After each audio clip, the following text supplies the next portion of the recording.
terribly scary because you don't know what's going on. There's a mysterious illness among some students in Leroy. It has families there both stumped and scared. 6 girls at Leroy Junior-Senior High School have developed symptoms similar to Tourette syndrome. Good evening, I'm Jenny Ryan. And I'm Don Allard. Now, the problem is now so serious, the school officials sent home a letter today assuring parents that they are trying to get to the bottom of all of this. Chris Conte spoke with one student who developed these symptoms. Chris, what did she have to say tonight? Well, Don, she's actually in a lot of pain, and that's because she can't control or stop the tics in her neck that are constantly shaking her head. Things have gotten so bad for the high school senior that she can't go to school right now, which is why she asked us not to reveal her identity for this story tonight.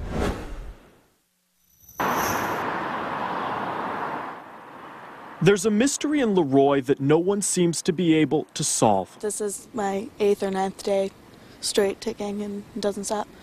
For 17-year-old Michaela, as we've chosen to call her, sleeping is the only form of relief she has from the uncontrollable tics that constantly shake her head. It's just a lot of pressure on my back and it just makes my neck sore.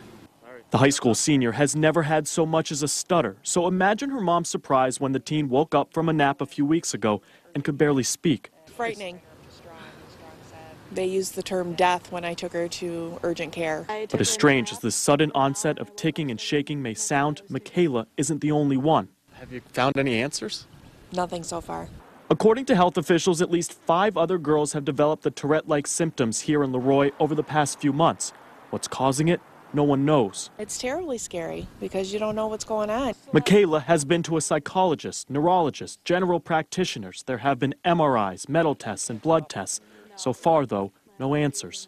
I know they're trying their best, and I know they're putting their best foot forward and doing what they can to fix it. I have total faith in the district. She can't go to school anymore and has to be tutored after everyone has gone home for the day. I basically sleep a lot because the medicines that they have me on to try to help this makes me tired. But Genesee County health officials say this is not considered a public health risk, making this mysterious illness even more puzzling. Earlier today, we talked with Leroy Superintendent Kim Cox, who said this is, quote, an isolated situation. The state health department is also looking into all of this to try and figure out why these girls are getting sick. Live in the newsroom tonight, Chris Conte, 13. New tonight at 5:30, the state health department has released its findings regarding a cluster of cases of Tourette's-like symptoms striking students in a western New York school district. 2 on your side's Pete Gallivan joins us tonight from the Information Center with more. Pete? Well, Scott, unfortunately, it is still a mystery. The state health department has concluded its investigation into the circumstances surrounding an unusual outbreak among students who developed neurological tics similar to the symptoms of Tourette's. Is there anything that led you to believe that maybe it was either hysteria, power of suggestion, or even a story that was made up by the students? No, we believe the students definitely are exhibiting these characteristics. One of the things we look at is to try and find out why they would be doing that. And again, we looked at environmental factors and infectious factors and ruled them out. There are certain other factors that can be in play, such as stress. So again, we believe that the students' symptoms were real. Once again, the health department has concluded its summary. It'll serve as an advisory role from this point on as the school officials continue their investigation. But the bottom line is the state health department has concluded that it is in individual isolated cases, and they see no reason for concern among other parents. Now let's head back into John, who is in for Mary Alice tonight. John? All right, Pete, what are the people in Leroy saying about how the case was handled? Well, actually, they're very happy with the school district and the fact that they haven't released much. Now let's head back into John, who is in for Mary Alice tonight. John?